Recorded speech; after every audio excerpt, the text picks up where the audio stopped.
Ima Panthoipa Punna Khuraminase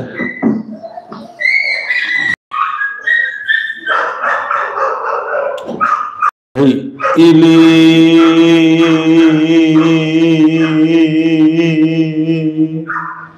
Haya Ali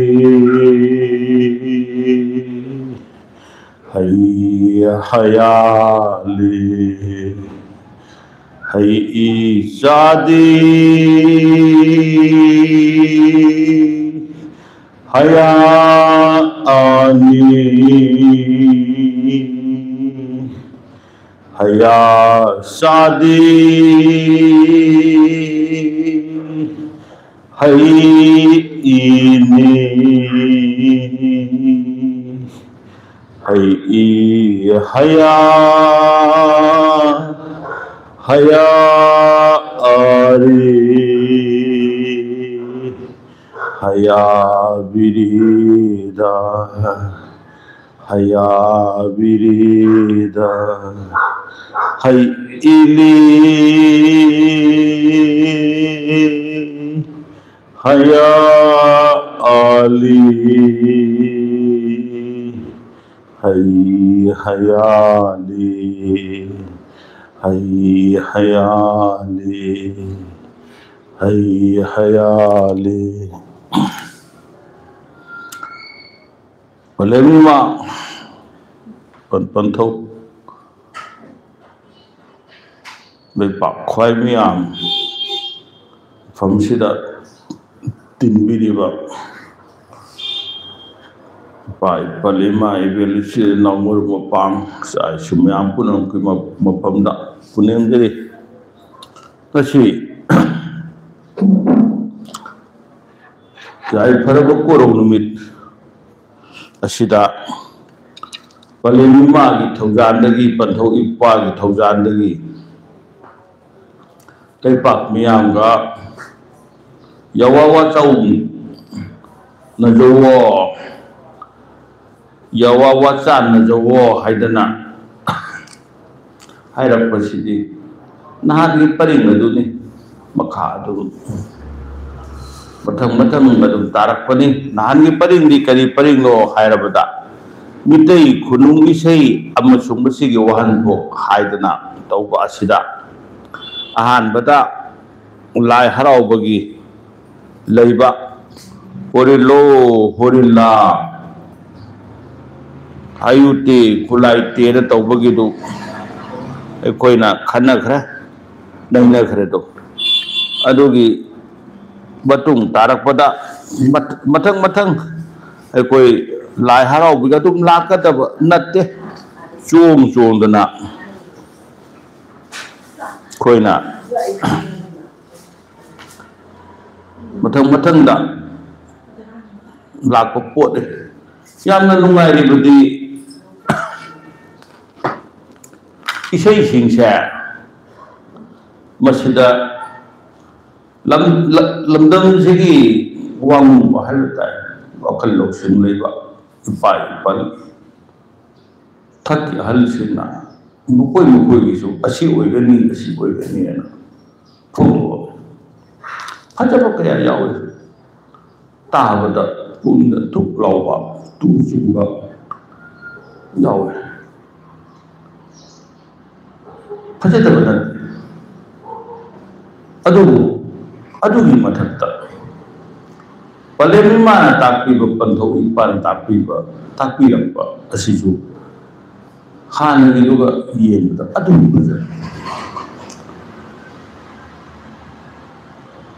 Pot tidak mengatakan Boiba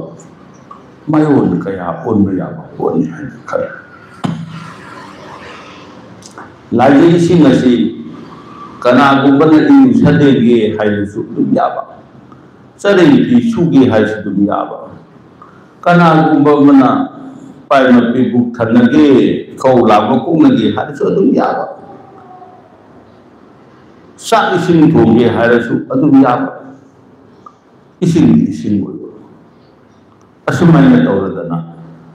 Ipa Ipuna Sembiramba Yawaliun Sinse tongan tongan wahanthok ta hanba matamda akaiba leite haina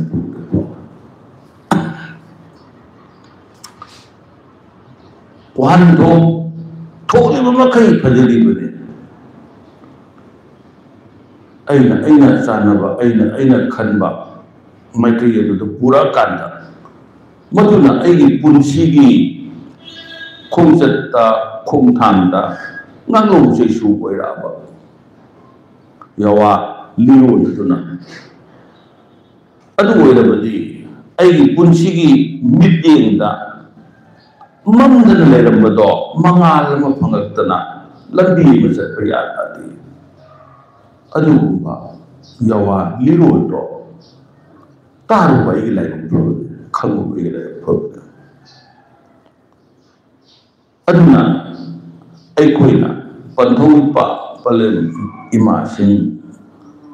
panthosin sina semamba yawali ronsin je masigi wahanthoksi manade haidana lali haidana ikoi heta haibu yate magi munda wahanthok pina magi kana budugi han munda sirisu matatta yawali ronsin je mirul kaya cintang na matan sina dana lapanina magi matam dugi mirul sina duna nungai na ba hairak pa matam da wahi macet ta ba yawi wahi ang napsan ba hapsin ba yawi leithok lesin to ba yawi pareng chitha ba yawi pareng hen ba yawi asumna gelak pa siya masidi helai haidana pumda nungai taba polok pana taba thapoi tingna heli khandana sappa kunung se wala bazu wali khandana sappa kunung se wai khondoki wai iminna thaidoki bada thaidoi khandana nungai ba mittadi pi taba sang tu sungba kunung se aduna amaga manadaba mayam thorakada lamamaga sakna baga miro lamda sakna ramaga miro lamda sakna rabba masidi ai koi asumna sarine mana asumna haidai sibu mana dene ai gidu lalabara ma gidu lalabara thudoma tangai thadaba leite ne kana miyam sei ne kunung hai miyam karma miyam na wai matab dagi na si baw hindna laiba miyam mitay haiba matamda akak naba tumba chawba du oina khanati mitay di wangang ba muta khutna hana thaye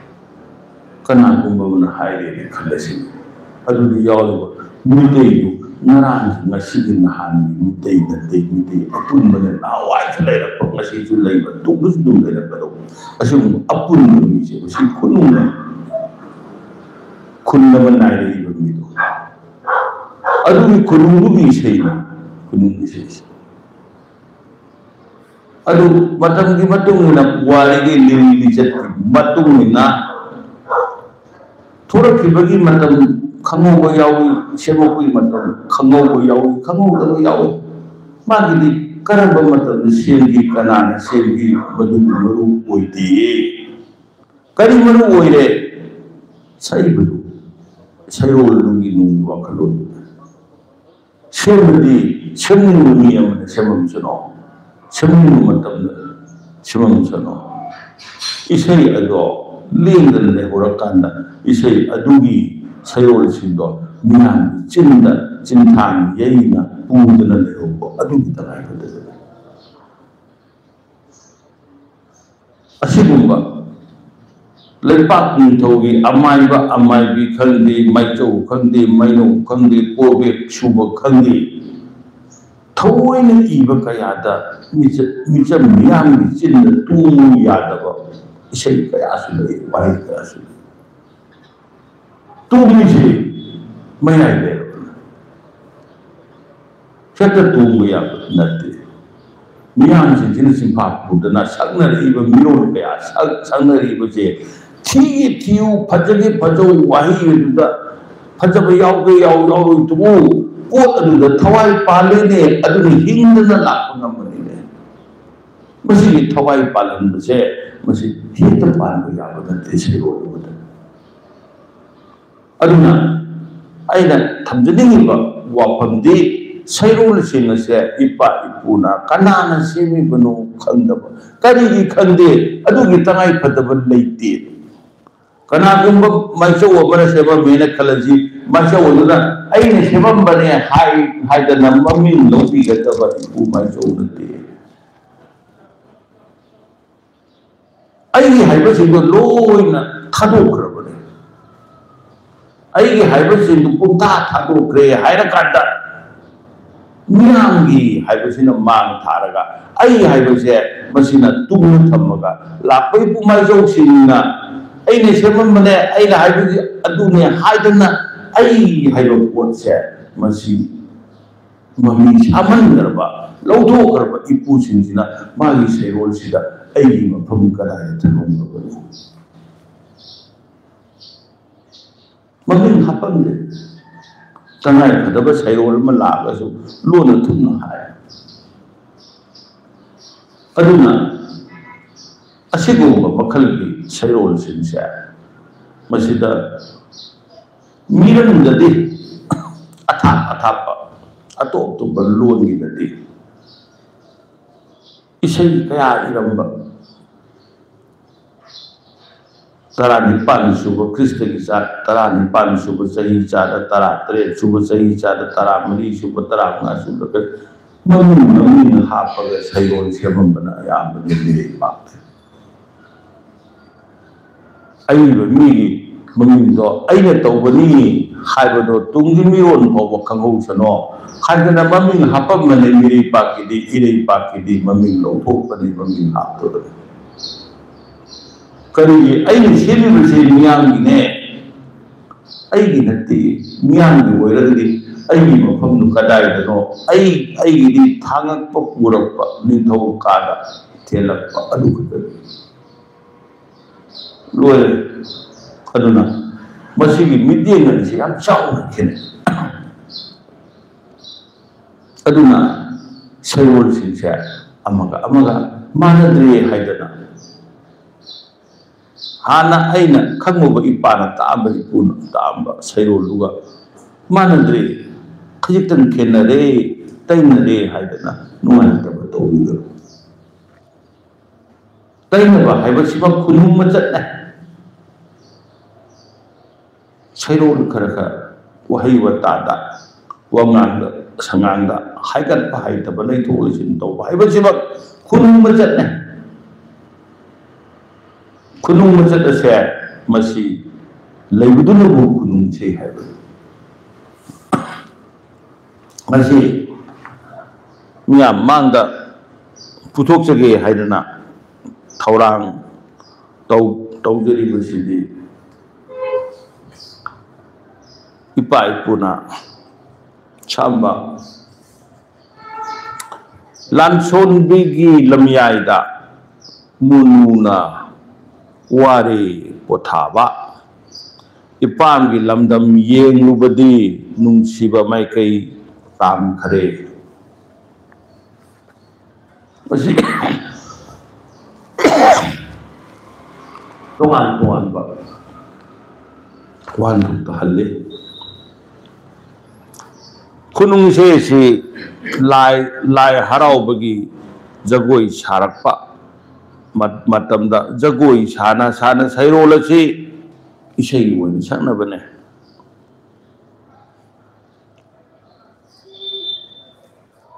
ꯄꯂꯦꯝ ꯏꯃꯥꯅ ꯇꯥꯛꯄꯤꯕꯗꯤ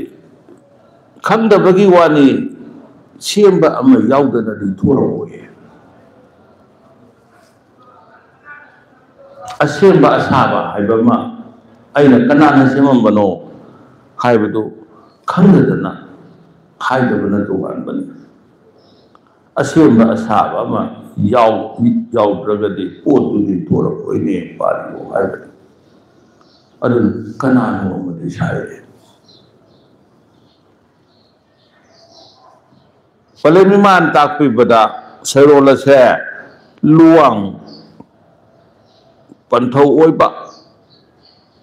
pun siba haina khangnaba thangkok safaba haina khangba luang thau pun siba haina hongne mo luang thau pun siba haina ekoina khangnaba mana semu seroli palemiman takpi masida tungan ba wan dok thoi kharana kari hai lanson bi gi lamyai da momnu no ware pothaba lanson bi pokpa sibagi pokpa amasung siba hinga sibagi lanpham masida chokthadana leiraba lambi mayai duda sibamak siudagasu chonthadana tadana leiraba madu mumnu ware pothaba kaibangni mumnu koi mom haibri nupi duja koi bini nu mom mai athot pa thotna meng labi nuja koi bina kopi mamana kokta tayo milite thoi pan malite aduna pale mamana kokpa taibang mumu taibang na lanson bigi hinga siba ani lamyai sida wari hana kothara matam ipangi lamdam yengubadi nungsiba mai kai tam khare haiba sairol se thawai sina hakchanga khainaramdai matam khainaraklaba matam aduda thawai sina hakchang dagi di thorapa hakchang sigi manungda thoba matungda di sanakpadi yaraktraba matamda thawai duna laihoroko nungsiba hakchang asidi ai mapuna ta sadage hairatna yawa chingoira matam da thawai duna asumna khalle haidana irani haidni mandi laihoroko nungsiba hakchang ngasai ai horapam di kadai no ipam lamdam ai horapam lairi pak ado kaya wali banune haidana yene nungsiba mai kai aina nungsi haidana lango leiba ai nungsiba ima ipa isilina ai nungsiba ngakta leiba lamdam taibang mapok se masidagi su ai thore nungsiba mai kai su tamhore ai ipam namdam du su yengubadadi tamna leirami haidana taibang thawai sina asumaina haidana masimakti mitai lai harawagi wangulul kawalaita asigumba lai harawagi wakalon sinsi iba hal lai masakna lai oibale yunam tampazao kobale mana haiwa pantau bu lai oigre mau taibong le oriba tapari na punyam je bale mi mana amuk takpiri besina lanson bi haibadi punsi lantham se masibu lanson bi kawe momnu haibana taibang oiba ꯑꯩꯈꯣꯏꯁꯤꯡꯁꯤꯕꯨ ꯃꯣꯝꯅꯨꯅꯦ ꯏꯄꯥꯝ ꯂꯝꯗꯝ ꯍꯥꯏꯕꯗꯤ ꯍꯧꯈꯤꯕ ꯃꯇꯝ ꯑꯩꯅ ꯂꯩꯔꯝꯕ ꯑꯩꯅ ꯄꯣꯛꯂꯛꯄ ꯑꯗꯨꯒꯤ ꯍꯧꯈꯤꯕ ꯃꯇꯝ ꯑꯗꯨꯒ ꯅꯨꯡꯁꯤꯕ ꯃꯥꯏꯀꯩ ꯍꯥꯏꯔꯒꯅ ꯂꯥꯛꯀꯗꯧꯔꯤꯕ ꯃꯇꯝ sida hꯧꯈꯤꯕ matamna ipam namdamni aduga nungsiba maikai hairagana lakadaba matam masini haidana pale ima tapi aduna taibangi landa choktharaba taibang puknung hakchang hakchang asina wara aba pukning na di kandana lehoba apamba aningba mayam tuna di thamoi da lehoba nomo isumen kanakpa masigi una taina hakchang sina nomo solakpa masibu kamai tawdana warak laba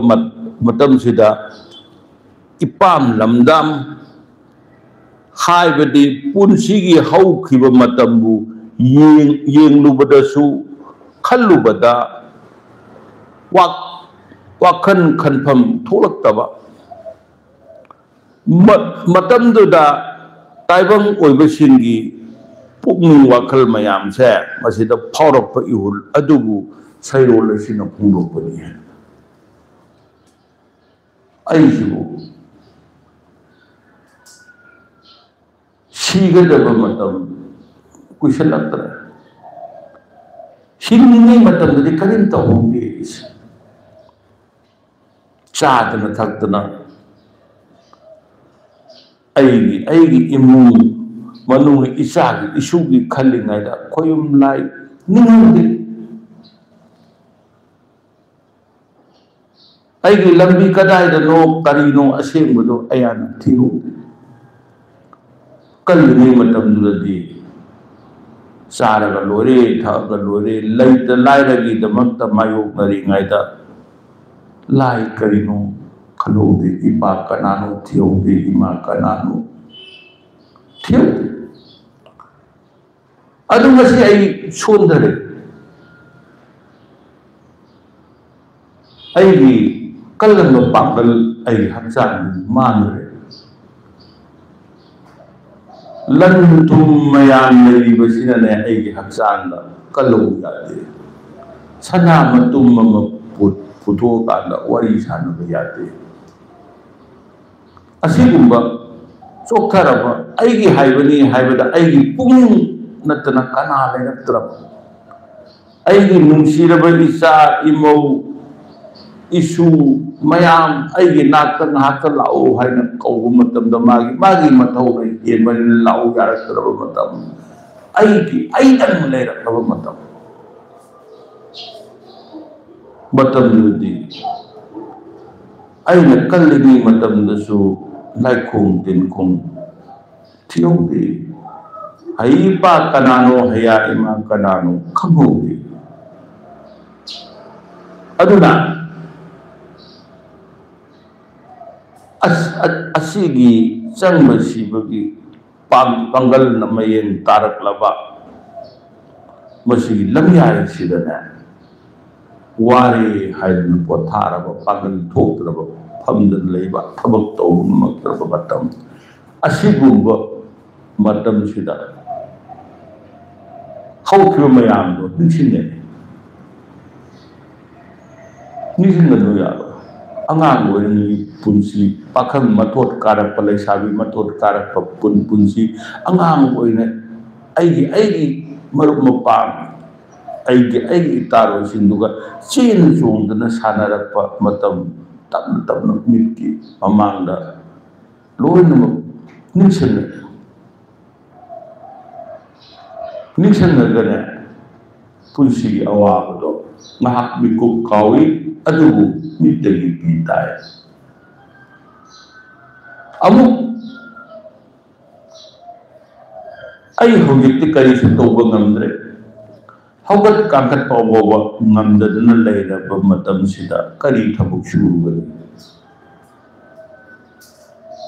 adu oiragadi ai punung laitana nungaina mapu nakta chat anabigidamanta khoyum laikom thige lai kanano khangnaba honage singu kanano khoyum kanano khangnaba honage haidana tawrakpadasu adusu kallingaida thihodre hakchang waraba matamnina choktharaba matamna inau nongna paruba matamdasu sem sadana thamhodabani ina amatasu lehode aduna ai kai hogadade ai masidi kappaga leyi aduni lanchonbegi lamyaida monunale haidi taibang moiba koina ware haidi potharakpa fasiba nataba sirade thawai mata kakakhan monuno taibang moiba koina ware haidi potharakpa pangal thauna hanakpa matam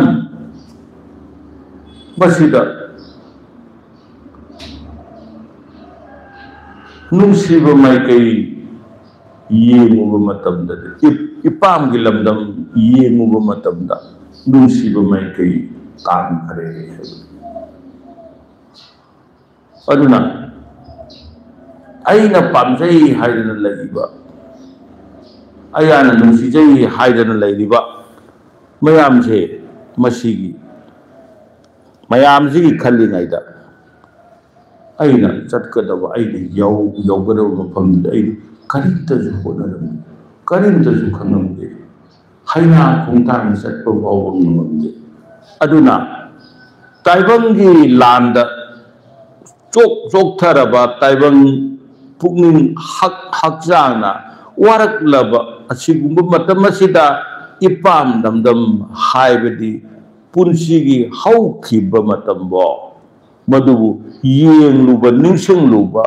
matamda yana tamna leigiba aduga nungsiba maikai hairagana tungda lakadoriba matamdo khallubada wakhal khanfam tholaktaba matamduda taibang oiba singi pukning wakalda phaurakpa khangba ngamdaba ihullado phongdokdana sayolasida ipu majawsina matang sangnarakpani sebambani kanana sebambano ongye miyoi luwang punsiba hayoba thobi ipudo mayamna luwang ipune luwang ningthone haidana hairamba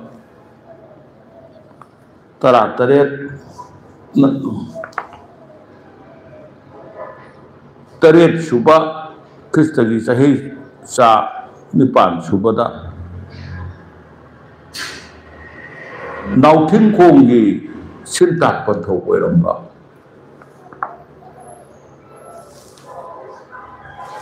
luwang sin haina khangnaba awang mai kaida leiba khanon kulga thangna leiba mafamduda luwang thobi luwang kubam luwang sin leye luwang soi aduda leye aduda hinintho oina palamba hongre loi luwang punsiba haina khangnaba mahati ningtho ne adu maijau yang maijau na wakhan khanba yang khangba khuyum khuda masak khangba lengat rol khangba maram aduna magi mafamda thogal lon lengat lon mayamdo tamnanabagi damakta nauthing khongna mahaki macha oina magi manata chanjaki aduna mahana sebamba asigumba se madudani koina mahaku ngasigi numit asida pumabu koram jadana ningsing jadana ꯑꯩꯈꯣꯏꯅ ꯁꯩꯔꯣꯜ ꯑꯁꯦ ꯅꯤꯡꯁꯤꯡꯖꯕ ꯁꯤꯃꯛꯅ ꯁꯩꯔꯣꯜ ꯑꯁꯤꯕꯨ ꯁꯦꯝꯃꯝꯕ ꯏꯄꯨ ꯃꯥꯕꯨ ꯃꯥꯒꯤ ꯊꯧꯒꯜ ꯇꯧꯕ ꯍꯥꯏꯕꯗꯣ ꯉꯁꯤꯗꯤ ꯁꯤꯅ ꯁꯛꯄ ꯑꯣꯏꯔꯁꯨ ꯃꯌꯥꯝ ꯂꯩꯔꯤꯕ ꯇꯤꯜꯂꯤꯕ ꯏꯆꯤꯜ ꯏꯅꯥꯎꯁꯤꯡ ꯂꯩꯕꯥꯛ ꯃꯌꯥꯝꯁꯤꯡꯅ ꯑꯗꯨꯒꯨꯝꯕ ꯂꯥꯏꯒꯤ ꯃꯁꯛ ꯑꯣꯏꯕ ꯃꯇꯤꯛ ꯃꯌꯥꯏ ꯆꯦꯟꯕ ꯍꯣꯡꯅꯦꯝ ꯌꯣꯏ ꯂꯨꯋꯥꯡ ꯄꯨꯟꯁꯤꯕ ꯍꯥꯏꯗꯅ ꯉꯥꯡꯅꯈꯤꯕ ꯊꯥꯡꯀꯣꯛ ꯁꯥꯐꯕ ꯀꯧꯋꯦ ꯃꯃꯤꯡ ꯑꯁꯦꯡꯕꯗꯤ ꯊꯥꯡꯀꯣꯛ ꯁꯥꯐꯕ ꯏꯄꯨꯕꯨ ꯃꯌꯥꯝ ꯄꯨꯝꯅꯃꯛꯅ ꯄꯨꯅꯦꯝꯖꯩꯌꯦ ꯃꯁꯤꯒ ꯂꯣꯏꯅꯅ ꯉꯁꯤꯒꯤꯗꯤ ꯃꯇꯥꯡ ꯑꯁꯤꯗ ꯈꯩꯔꯁꯤ ꯍꯌꯦꯡ ꯑꯃꯨꯛ ꯂꯥꯛꯄ ꯃꯇꯝꯗ ꯁꯩꯔꯣꯜ ꯑꯃ ꯑꯃꯨꯛ ꯂꯧꯈꯠꯂꯒ ꯑꯃꯨꯛ ꯈꯟꯅꯁꯦ ꯍꯩꯅꯁꯦ ꯍꯪꯒꯠꯆꯔꯤꯕ ꯍꯥꯏꯖꯔꯤꯕ ꯁꯩꯔꯣꯜ ꯑꯁꯦ ꯃꯁꯤꯒꯤ ꯋꯥꯍꯟꯊꯣꯛ ꯄꯤꯔꯤꯕꯁꯤꯅ ꯑꯔꯣꯏꯕ ꯅꯠꯇꯦ ꯂꯩꯄꯥꯛ ꯆꯥꯎꯏ ꯑꯈꯪ ꯑꯍꯩ ꯌꯥꯝꯃꯤ ꯆꯥꯝꯃꯗꯒꯤ ꯂꯤꯁꯤꯡ ꯊꯣꯛꯄ ꯋꯥꯍꯟꯊꯣꯛ ꯑꯣꯏꯔꯁꯅꯨ ꯋꯥꯍꯟꯊꯣꯛ ꯑꯃꯗꯒꯤ ꯆꯥꯝꯃ ꯊꯣꯛꯄ ꯆꯥꯝꯃꯗꯒꯤ ꯂꯤꯁꯤꯡ ꯊꯣꯛꯏꯕ ꯃꯈꯩ ꯐꯖꯕꯅꯦ ꯃꯔꯝꯗꯤ ꯏꯄꯥꯁꯤꯡꯅ ꯁꯦꯝꯃꯝꯕꯅꯦ ꯏꯄꯨꯁꯤꯡꯅ ꯁꯦꯝꯃꯝꯕꯅꯦ ꯅꯪꯒꯤ ꯑꯩꯒꯤ ꯑꯩꯈꯣꯏ ꯃꯌꯥꯝꯒꯤ ꯄꯨꯀꯩ ꯂꯟꯗꯩꯅꯦ ꯃꯔꯝ ꯑꯗꯨꯅ ꯃꯥꯟꯅꯗꯕ ꯋꯥꯈꯜꯂꯣꯟ ꯃꯥꯟꯅꯗꯦ ꯍꯥꯏꯕꯁꯤꯗ ꯆꯠꯄꯤꯗꯅ ꯃꯁꯤꯃꯁꯨ ꯂꯩꯌꯦ ꯃꯁꯤꯃꯁꯨ ꯂꯩꯌꯦ ꯍꯥꯏꯗꯅ ꯋꯥꯍꯟꯊꯣꯛ ꯃꯁꯤꯡ ꯌꯥꯝꯅ ꯊꯣꯛꯂꯛꯄꯗ ꯅꯨꯡꯉꯥꯏꯕ ꯑꯣꯏꯃꯤꯟꯅꯁꯦ ꯍꯥꯏꯕ ꯋꯥꯐꯝꯁꯤꯃꯇ ꯃꯌꯥꯝꯅ ꯅꯣꯂꯨꯛꯅ ꯅꯤꯡꯁꯤꯡꯖꯔꯒ ꯄꯨꯝꯅꯃꯛꯄꯨ ꯈꯨꯔꯨꯝꯖꯔꯤ ꯍꯩ ꯍꯌꯥ ꯍꯌꯣꯝ ꯍꯩ ꯍꯌꯥ